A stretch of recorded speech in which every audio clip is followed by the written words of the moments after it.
Hi, and welcome back to part two of Compassionate Resilience.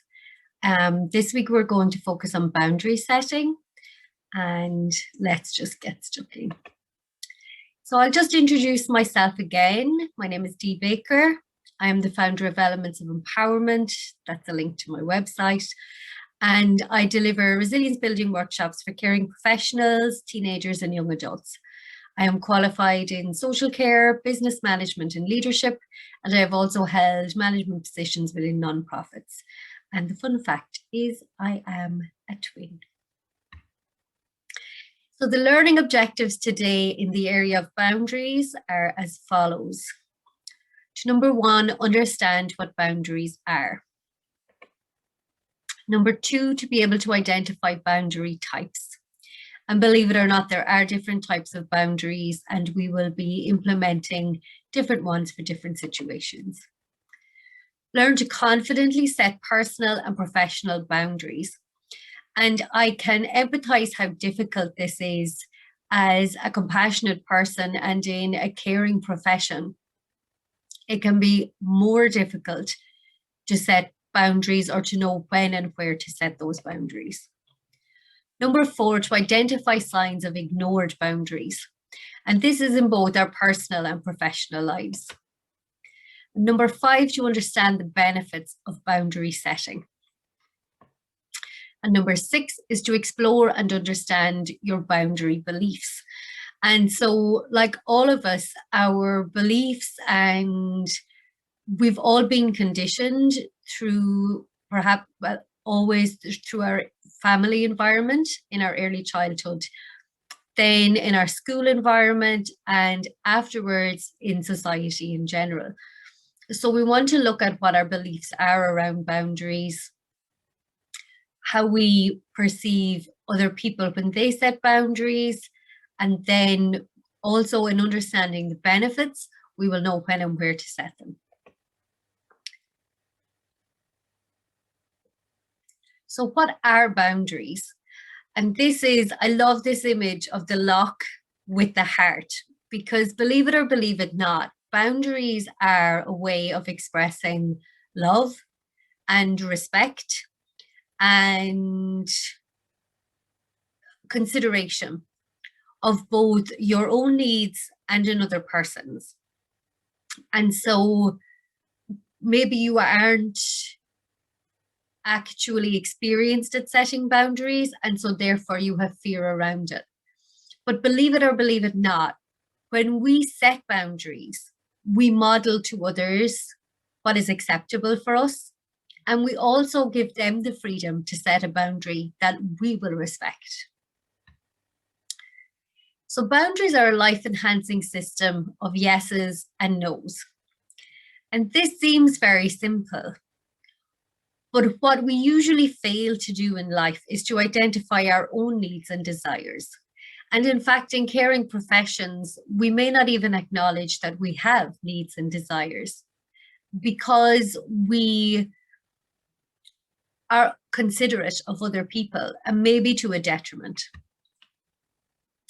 So there are stop signs and borders you install to protect yourself, to make good choices, and pursue the authentic expression of who you are.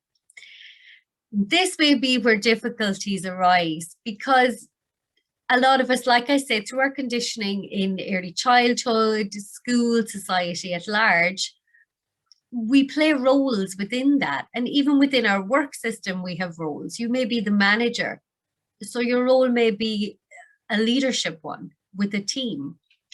And so pursuing the authentic expression of who you are, that could be very different in your personal life as opposed to your professional life.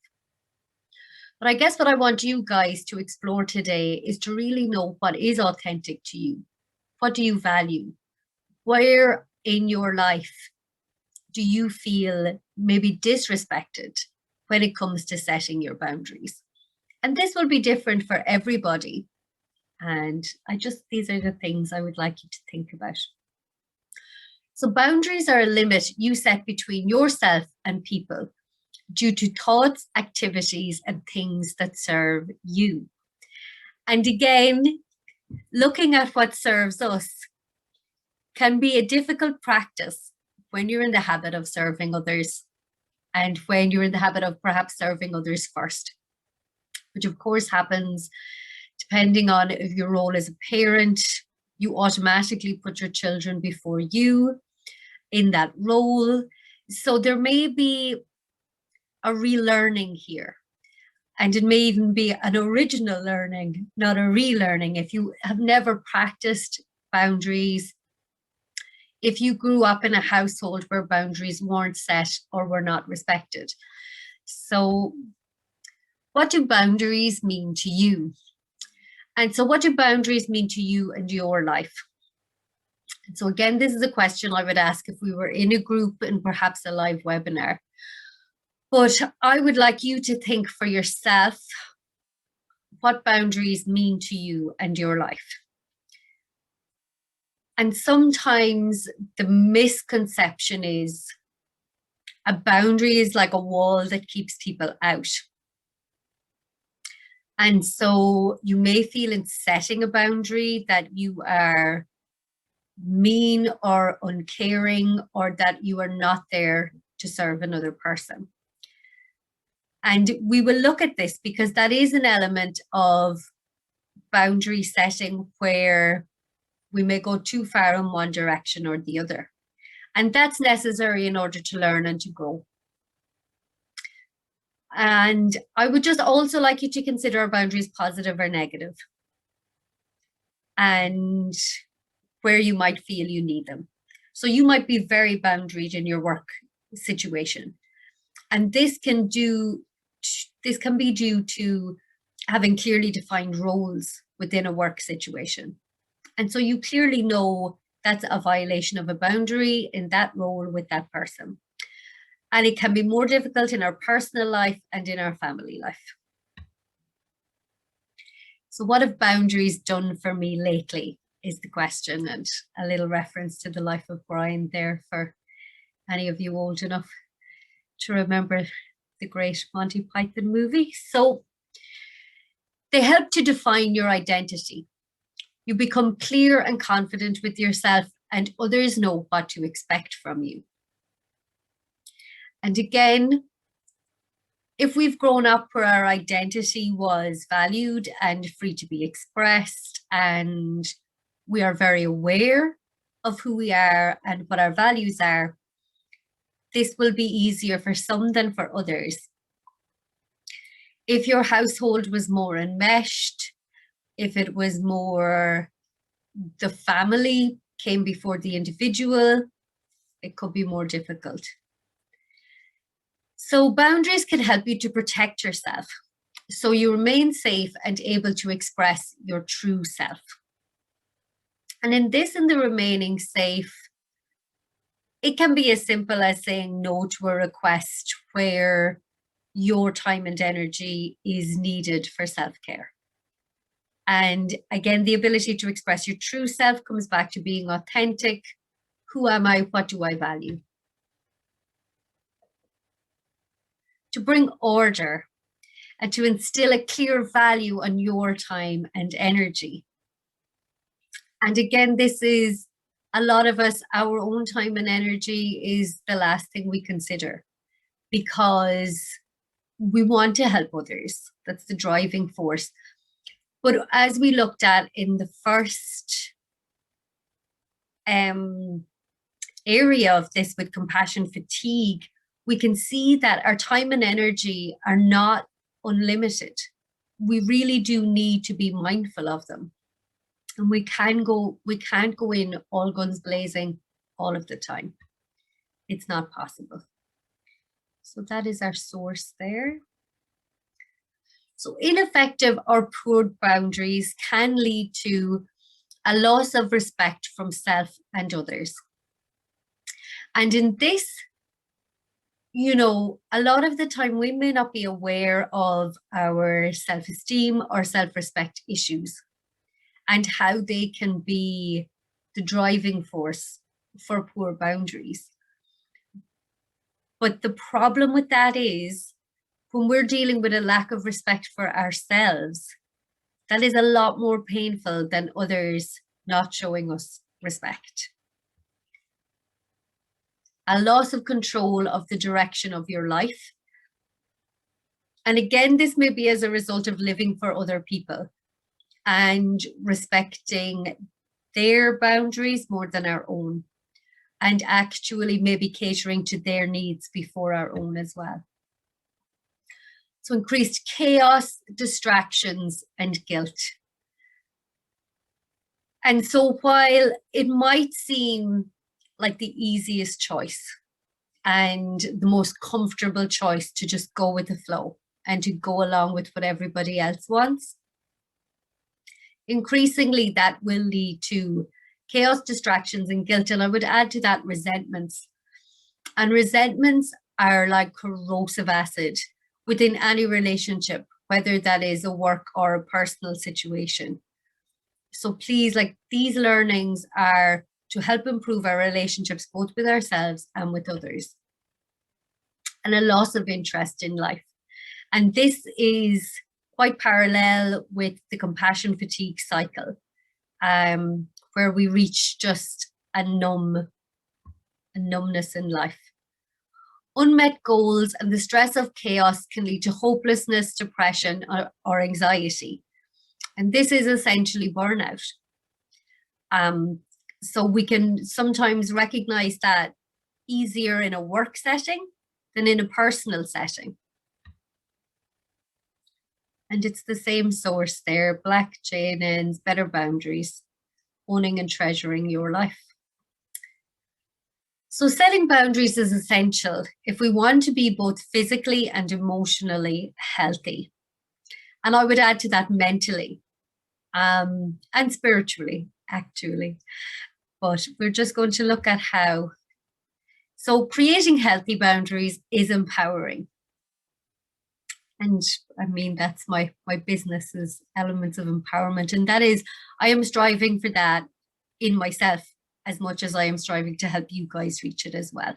This is not something that I find easy to practice on the daily, but it's something that I'm so conscious of it being important that I make an effort to practice boundary setting. So by recognizing the need to set and enforce limits, you protect your self-esteem and enjoy healthy relationships. And this, while it may feel uncomfortable, while it may be counterintuitive to set a boundary and to say no to especially our loved ones, what we are doing is protecting ourselves. We are removing resentment, and we are showing love for ourselves, and therefore we can only have more to give within the relationship. So unhealthy boundaries cause emotional pain that can lead to anxiety and even stress-induced physical illness. And this is something I experienced myself. I am an extremely healthy person. I rarely need to go to the doctor. But when I started my business, I was at the GP's, I think 4 times in 2 months, purely due to stress-related illness, which was ironic considering that I wanted to produce material that reduced anxiety and stress. But I wasn't prepared for the amount of work and the uncertainty that comes, and no more than we've experienced in the last year. Uncertainty in and of itself creates chaos and stress. And so this is also where I feel any area of life we have control over and we can make better for ourselves, it's absolutely vital that we do that, and we do that consciously. So a lack of boundaries can leave you vulnerable to being taken advantage of. And this is another one. So while maybe family members and close friends, they get used to certain ways of being and they like that person that they know is available. For others, they may immediately on meeting you decide that they have a right to your time and energy. So, and that's, again, it's not good. And then on the other hand, having too rigid boundaries can lead to isolation.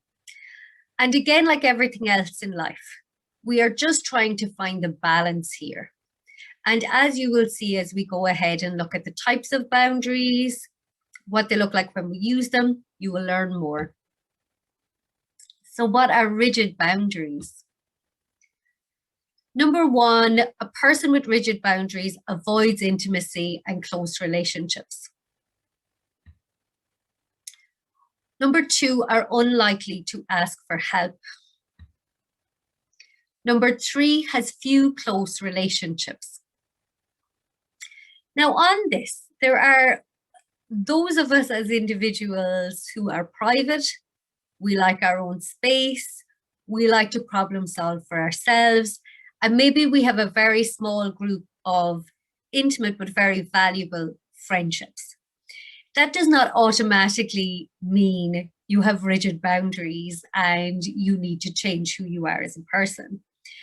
This, if you are, avoiding the intimacy, especially in close relationships, where you may close down when things become vulnerable or overly emotional.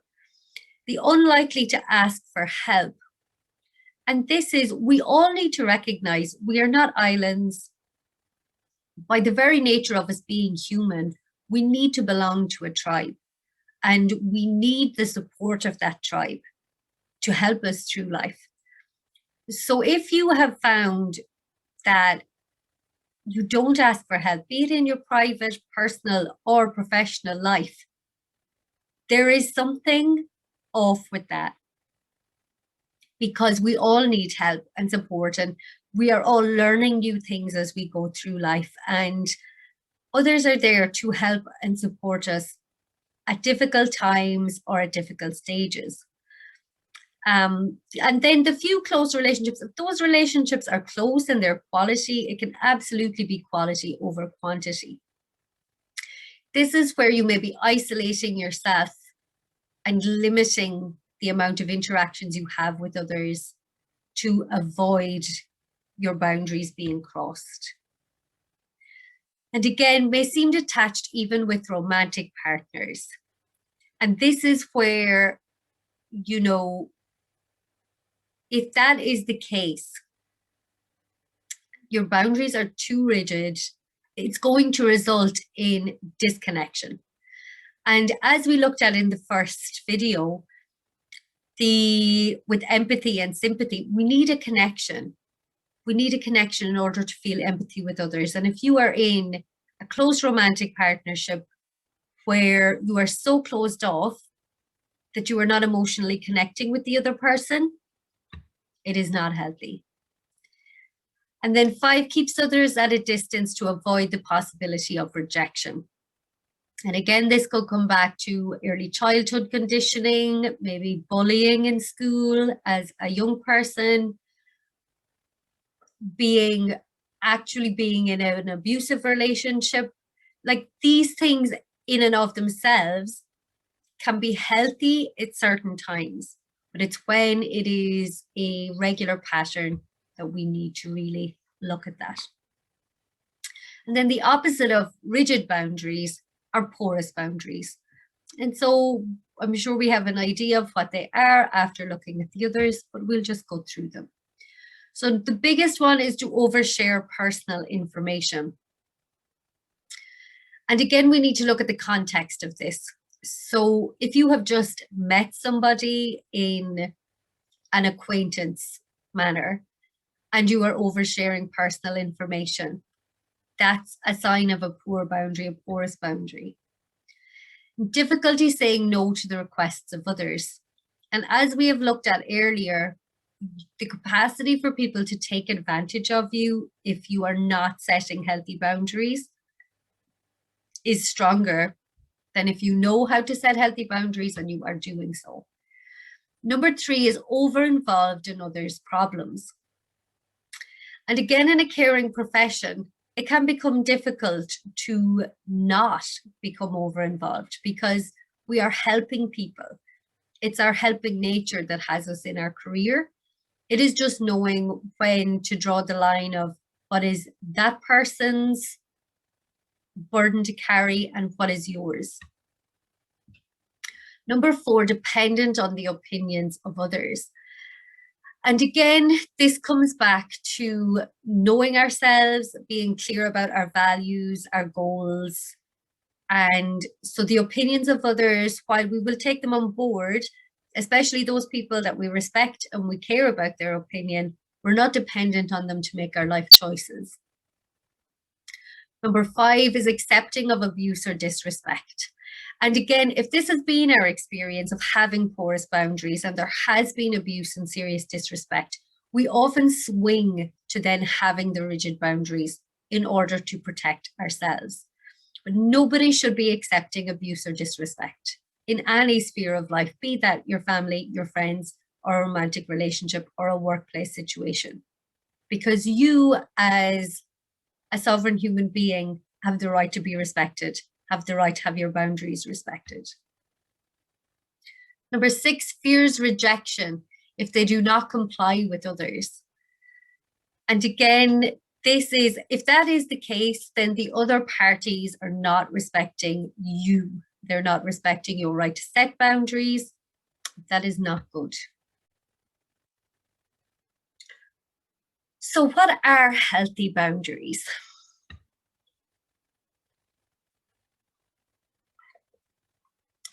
Number 1 is that you value your own opinions. Number 2, you don't compromise your values for others. And again, this can be easier to do at certain stages of life than others. So if you are in your early 20s, sometimes this can be more difficult. Well, especially the age range of 18 to 24, where our peer groups are changing, our life situation is changing. And then as we get older, we start to recognize who we are and what we value.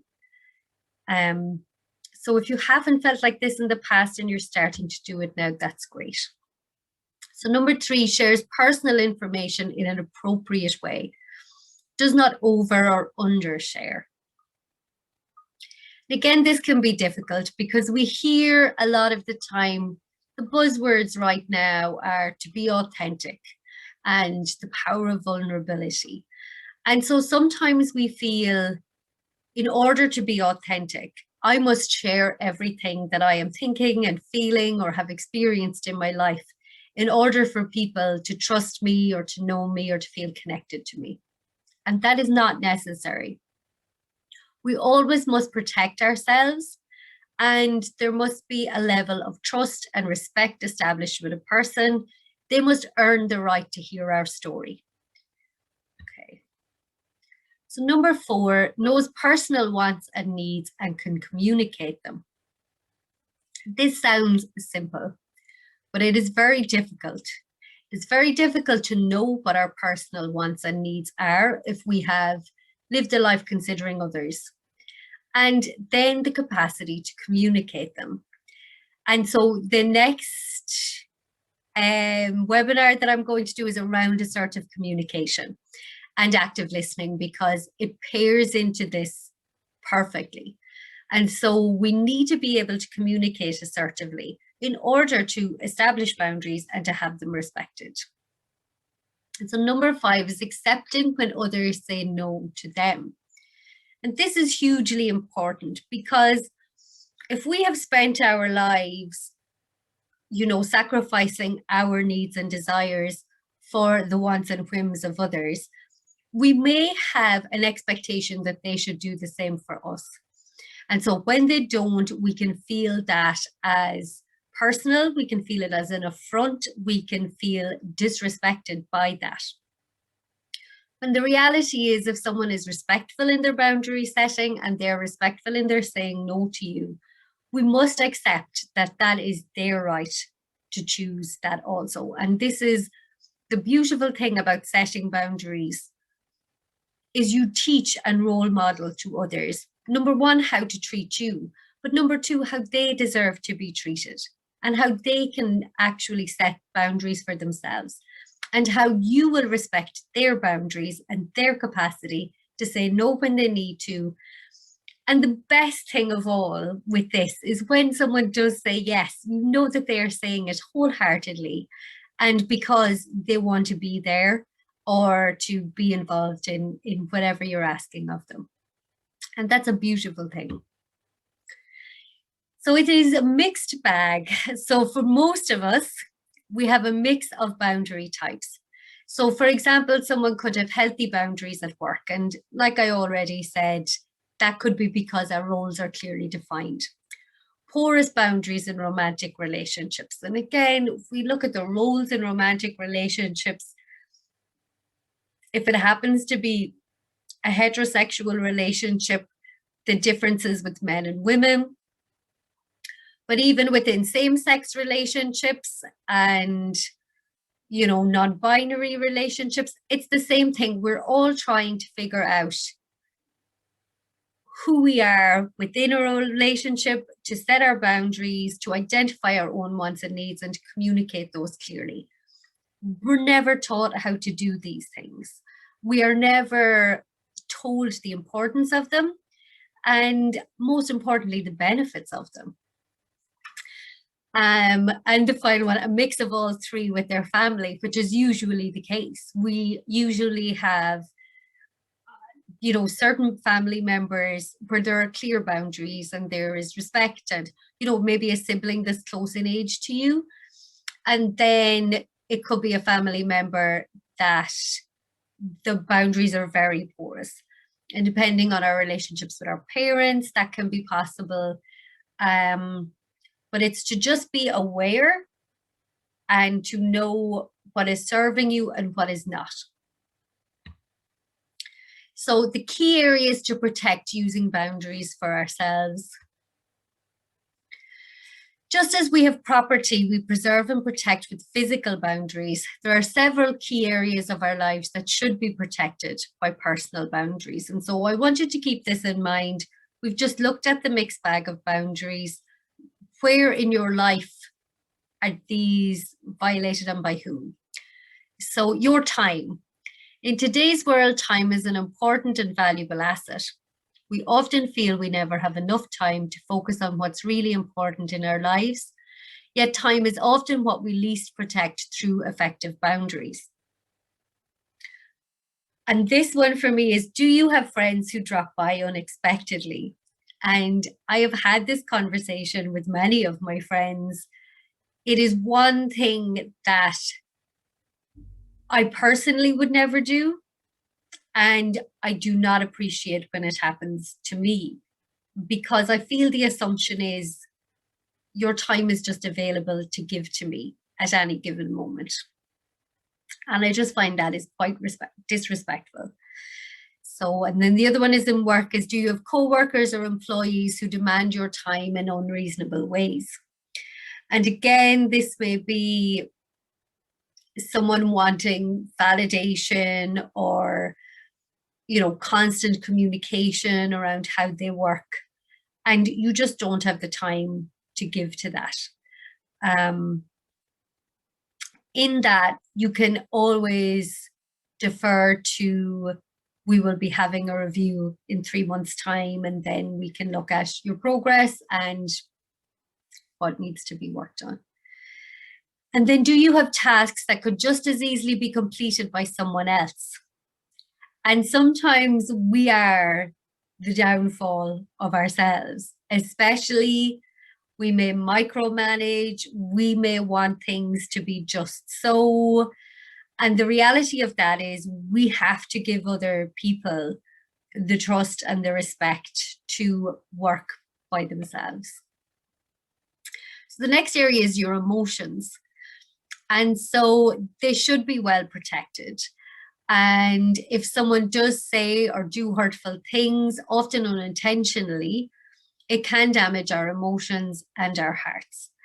And our emotions are just as important as our physical boundaries. Our emotional boundaries are just as important. And again, it may be more difficult to identify these. You may have been raised in a house where children should be seen and not heard, which I know sounds horrific nowadays, but it was a thing. So has someone in your life made hurtful remarks or comments? Have they been thoughtless? Because these are examples of violations of our emotional boundaries. But if we do not reinforce to that person that something has hurt our feelings or that it has had an impact, they can't change their actions and they can't know. People are not mind readers. So we need to be able to communicate, and we need to be able to be aware that is what happened. And our energy is the wellspring from which we function. So this energy can come from many sources: your alone time, your inner peace, activities that invigorate you, etc. And when others do or say things that rob you of this energy, such as invade your privacy, create turmoil, make unreasonable demands, etc., you are less likely to function effectively. And this, as I was saying earlier, we need alone time. We need activities that invigorate us, that are usually solo activities. So for you, that may be running, it may be swimming, it may be meditating, it may be painting, dancing, playing music. You know, all of these things are really, really important. And if you are the type of person like me, for example, when I am peopled out, as I like to call it, I need 2 to 3 days of downtime. And I find that now, since this pandemic, since I have been spending so much time on my own, which wasn't unusual before the pandemic, there was a great meme with Clint Eastwood, and it said, "You don't realize how antisocial you are until a pandemic hits and your life doesn't change that much." And I was kind of in that place before the pandemic happened. And I guess that's working from home and owning my own business. That was inevitable. But we need to address where our energy and how we refuel it and what that means, and to also set the boundaries with people so that they don't invade your privacy or make unreasonable demands. Because our energy is important. It's more than important, it's vital to us to function. And so we are the only ones that are in control of it and can communicate effectively where we are available to help others and where we are not. And so signs of ignored boundaries can be over-enmeshment. And this is particularly common in families. And that's every family. I mean, I studied social care that talked about dysfunctional families. I said, if we actually got an example of a functional family, to which my sociology lecturer laughed, but I was very serious. So in families, and again, because we have not been taught how to set boundaries, how to communicate effectively, how to identify our own needs. Our parents haven't, our grandparents haven't, we haven't as a generation. So we need to teach ourselves and we need to practice them and show others. So over-enmeshment, this requires everyone to follow the rule that everyone must do everything together and that everyone is to think, feel, and act in the same way. So this can be common in friend groups as well. You know, there could be cliques at work, and you may feel you can't have an opinion outside of what is deemed acceptable. Excessive detachment, that you nor anyone else in the group, family, or relationship is able to connect emotionally. Everyone is totally independent and there is little to hold you together in healthy union. And sometimes this can exist in a work culture as well. And it is an area that I am really interested in. I really believe the culture in work that is sets the tone for how we interact with each other. And even though that may come from a specified leader within the workplace. It's up to each of us to set that culture and how we treat each other. A chip on the shoulder because of real or perceived ignoring of your rights by others. You have a chip on your shoulder that declares, I dare you to come too close. And in this, we have all met people where we're walking on eggshells, essentially. We are afraid to make comments or share truths because we are afraid of how they will be interpreted, even with the best of intentions. Invisibility is your goal is not to be seen or heard so that your boundaries are not violated. And this is very common, especially if there has been areas of abuse, neglect, or trauma within someone's life, and that may be in childhood or in adulthood if you are in an abusive relationship. However, with this, we are still dealing with our own. We all need to be seen. We all need to be acknowledged.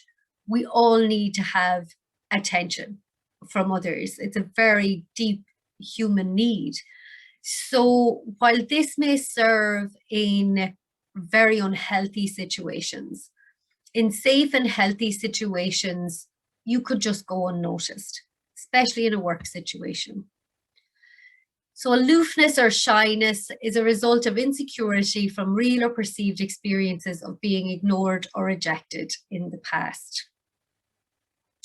And what could also come into this is a social anxiety and anxiety in general, where we would rather not put ourselves out there for fear. And all of these things come down to fear. You know, we are afraid of being judged. We are afraid of being rejected if we set boundaries. We are afraid of not being part of the group. So once rejected, you take the defensive posture to reject others before they reject you. So I'm sure we've all been guilty of some of these at different times in our lives, and we can probably identify in others. It's a lot easier to identify in others. A lot of the time it also exists within us. So you may be thinking of family members or team members, but just know that the basis of all of these is a desire to keep ourselves safe and a desire to not be hurt. And that's something that as human beings, we can all identify with. So if you can find some compassion and empathy for that person, the next time you're dealing with them, it will make communication a lot easier. They could also be cold and distant, be smothering, or there may be a lack of privacy. And again, you can look at those where it may be in a work situation or a personal situation. So the smothering and the lack of privacy, maybe it was parents in your early childhood years. So the tips for setting compassionate boundaries, and this is really where we want to go, is to have compassion for the other person, to have compassion for ourselves. So again, it's identifying what are our yeses in relation to our values, behaviors, and priorities. And I would actually recommend getting a sheet of paper and really looking at those, like writing down. The act of just writing down these things and really looking at them can be helpful. So number 2 is to be proactive. Have meetings to discuss boundaries. Structure offers safety for both sides. And this is, I suppose, easier in a work setting. In a family setting, it can become, maybe because of over-enmeshment, a little bit more difficult, but equally necessary. Just say it. Don't make them guess. Use simple and direct language. Again, this can be difficult because we are not taught to communicate simply or directly.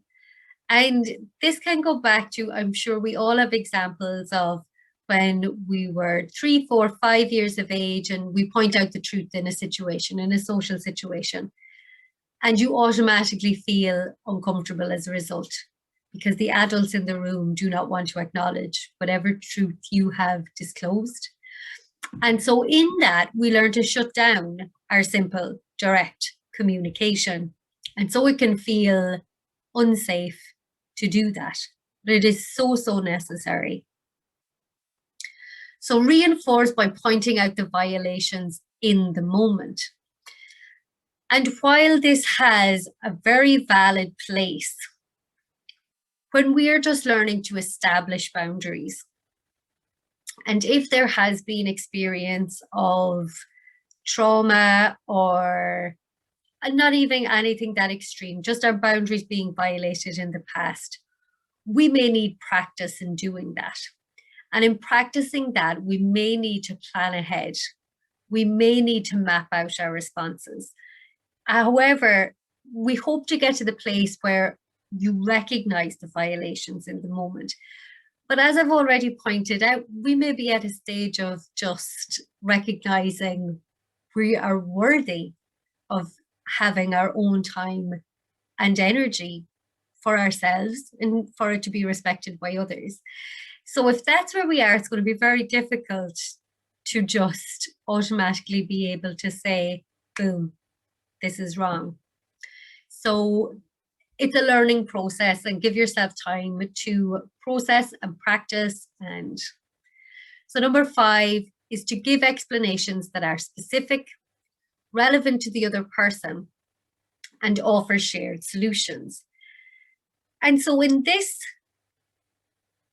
we need to plan to know what explanations are specific, how is it relevant to the other person, and to think of shared solutions. We are not going to be able to think of those things in the moment as a violation is happening. So this is where it can be constructive to take time out, to think of what you want to say and why, and to consider the other person's perspective. Number 6 is to back up the boundary with action. If you give in, you invite people to ignore your needs. And as a great friend of mine likes to say, her turn of phrase is, pick your battles. And she is one of the most assertive and boundaried people I know. So when she says something, it carries weight with me. And so the picking your battles is, again, knowing who you're dealing with, be it family members, your team. We all have different varying degrees of sensitivity and experience and life experience. So we can't just learn these 6 tips and apply them to every single person that we meet. I mean, it would be great if we could, but the reality is the human experience, as much as it is universal, it is also very individual. And so we have to consider the individual in that, with the other person and ourselves. So, but also you need to know, if you're going to set a boundary, that you have the capacity to follow through. And this may be especially prevalent with parents. I am sure there are times with your child where you think, okay, I want to set this boundary. This is really important, especially in the last year, the battles of, they're too long on their game and now they need to go outside for fresh air. And that battle that will ensue. So in that, you do need to be prepared. Be prepared to give them a reminder. Okay, you've got so much time expected on the game, and in 10 minutes time, we're going to wrap up and then we're going to go outside. So the step-by-step instruction will always help to de-escalate an emotional response. And yeah. So think of all experiences in your life and where you've succeeded and where you haven't, and you will know them. So I love a good quote, and I particularly love this one. So it is, the shortest route to better boundaries is to really like yourself. Better yet, really love yourself. And this is something I believe it is true. Do I know anybody who really has got that down? Probably not. However, I think in the practicing of liking ourselves and in the hope that we will love ourselves, we will start to value ourselves and our time and our energy. And this is unknown. I remember seeing a thing once and it said anything that is anonymous was probably written by a woman. I did find it amusing.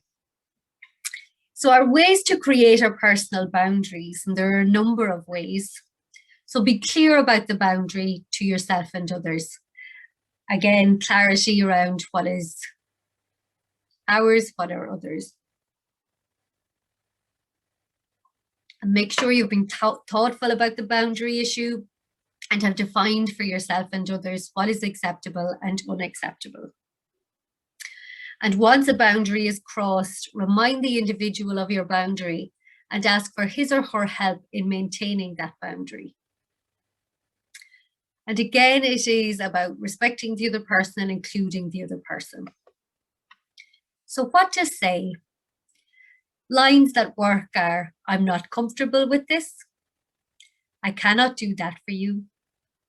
This is not acceptable. Please do not do that. This does not work for me. I'm drawing the line at, not at this time. I've decided not to, and I do not want to do that. And we always have the right to say no. And a friend of mine has a sign up and it says, no is a complete sentence, which I also love. And although this is with these suggestions, they are very clear, direct, and simple. And like I've said already, that is not, by and large, our normal way of communicating. And so one of the things I like to tell people as well is, if you're not in a place to say no straight away, just say, can you leave that with me? I will have to look into it and I will get back to you. And it just gives you the time to process, and that person, you've also highlighted that you may say no. So relationship boundaries for your health. I will not work harder on your problems than my own. And I have been guilty of this in the past, and not just in romantic relationships, but in familiar relationships and friendships, where someone else's hardship in that time became mine. And again, that's enmeshment. So I will not spend time trying to change someone who doesn't want to change. And this can be particularly prevalent in the areas of addiction. If you're dealing with a family member with an addiction, it can be very difficult. However, they are the only ones with the power and control to change that. I will not allow someone to hurt me over and over.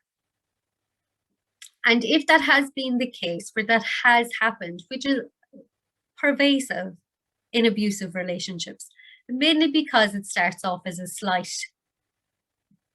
boundary violation or any violation, and it becomes gradually more invasive over time. Please don't beat yourself up over that. You can decide to set a boundary at any time with anyone. So I do not allow others to control how I spend my time and energy.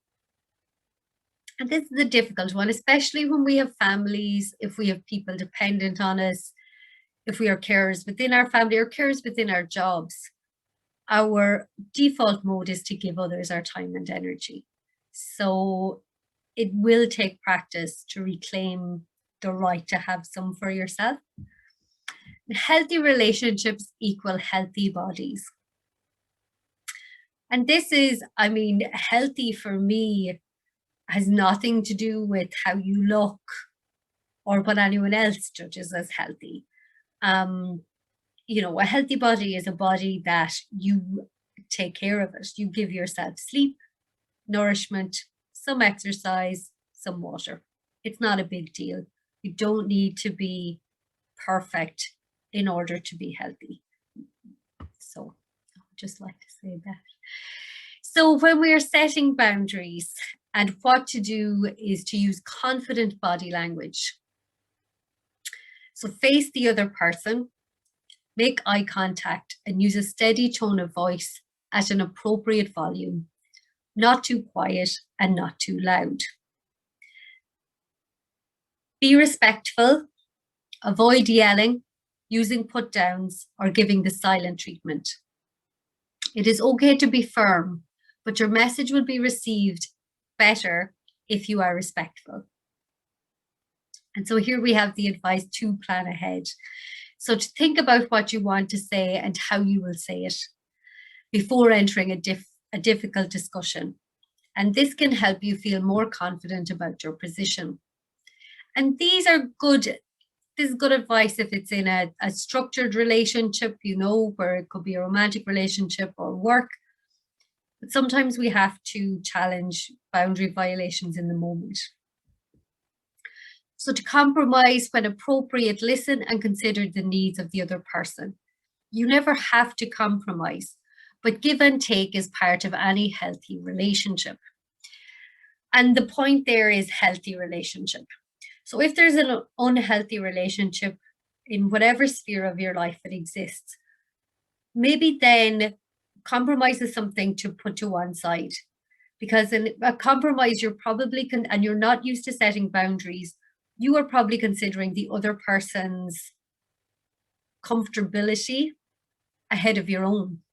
So I would say until you are very good at setting boundaries, you know, I would pause the compromise until you're very good at it. So ways to create personal boundaries. If the individual continues to violate the boundary, ask firmly and politely for the behavior to stop.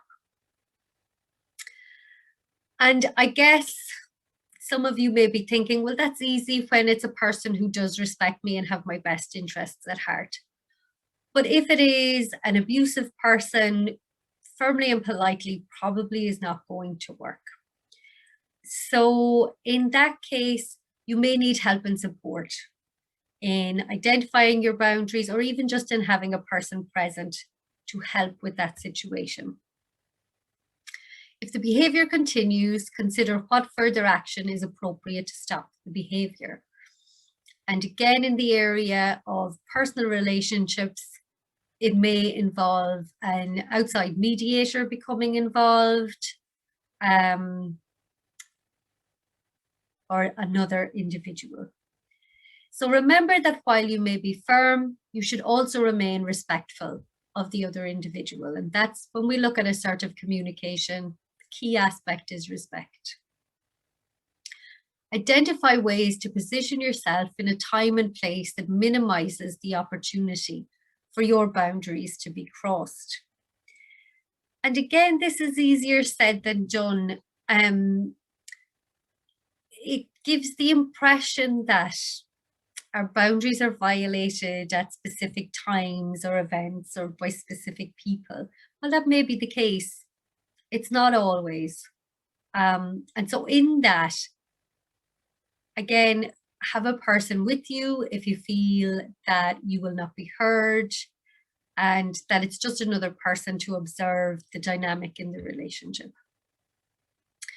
This is a huge one, to thank those people around you who do honor your boundaries and who have honored your request to start observing your boundaries, and always seek to understand and honor the boundaries of others.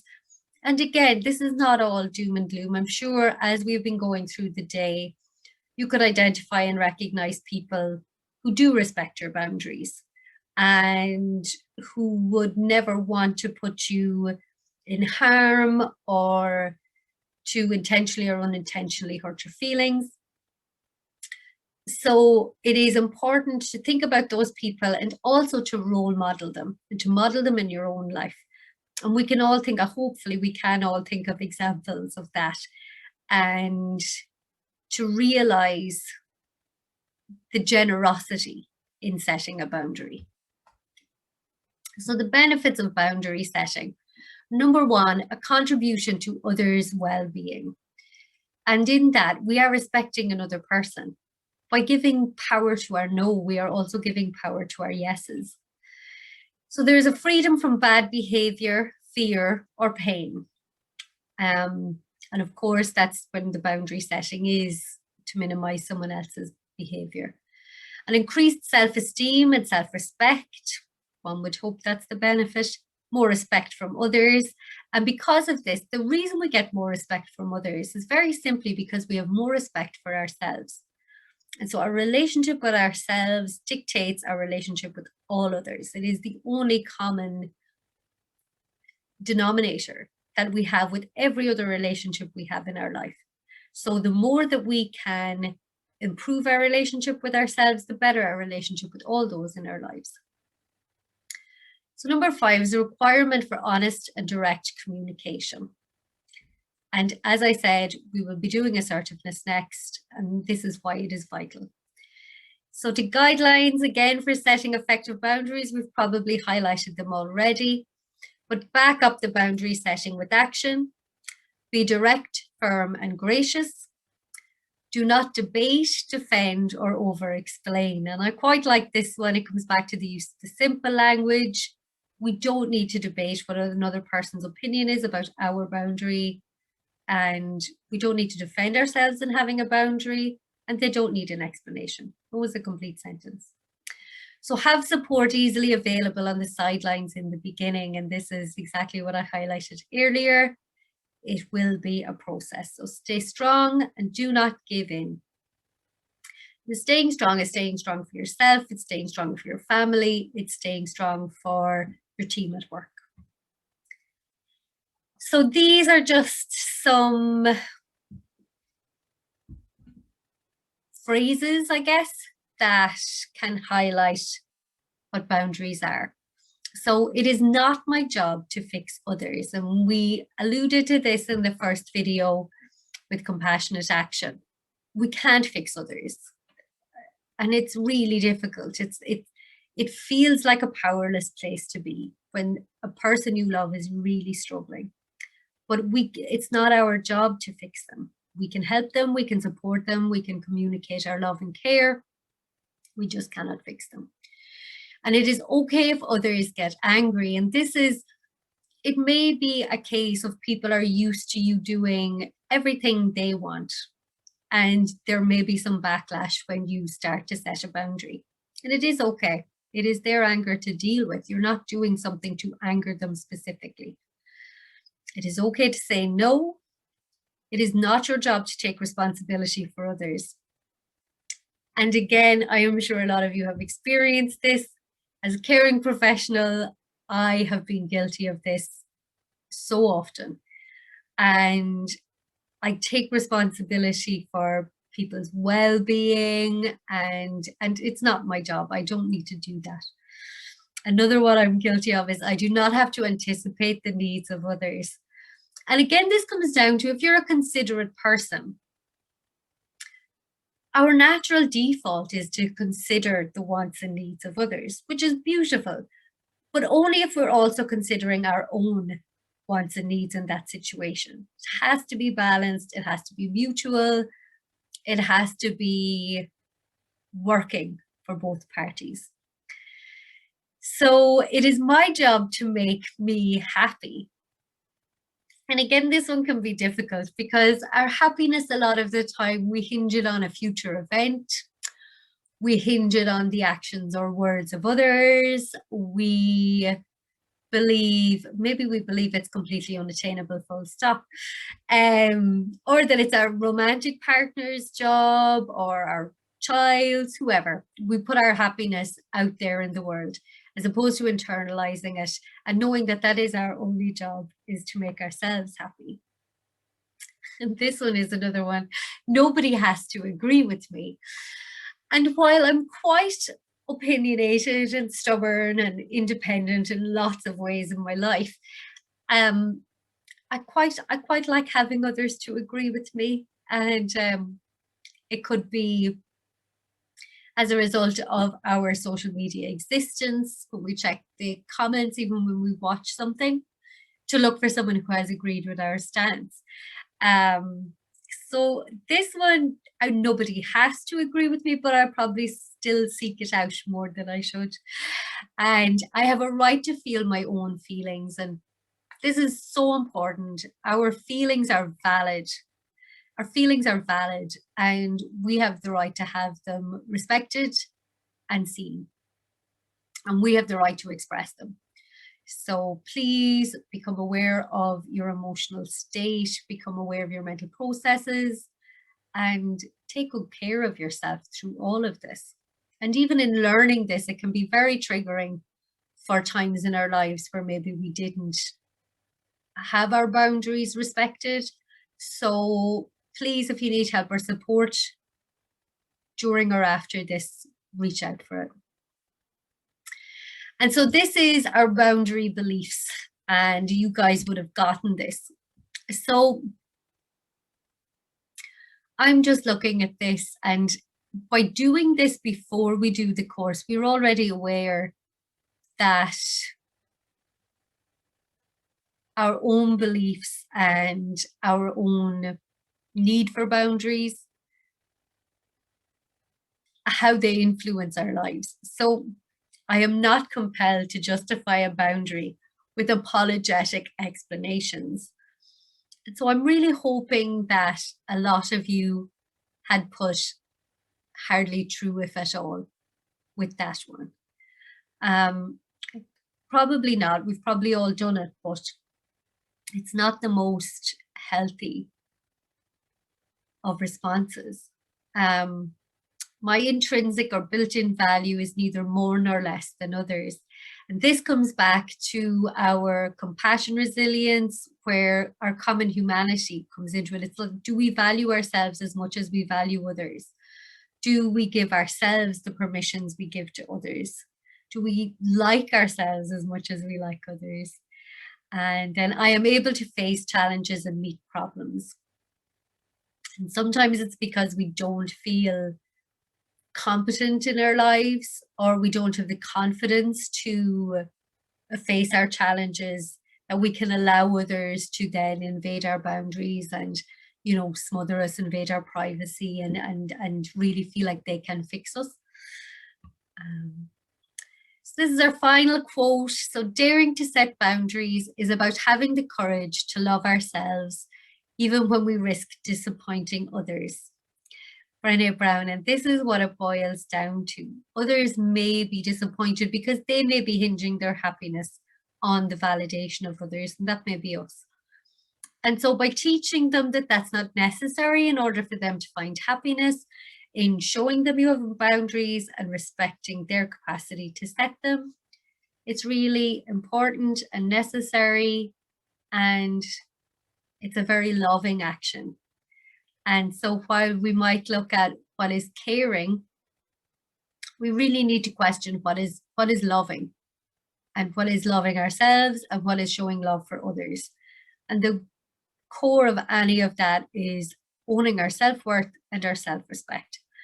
And maybe this is the start of a journey for you. And the truth is, we're all on that journey. No one wakes up one morning going, yes, today I have completed the self-worthiness portion of humanity and its existence. It doesn't happen. Like, things happen all of the time, the challenges that we question ourselves around. That's okay. It's okay. In this moment, we can choose to embrace and accept ourselves and treat ourselves with kindness, recognize our common humanity, and practice mindfulness in our day to bring us back to those moments that really do bring joy and happiness. It's the only place we will find it.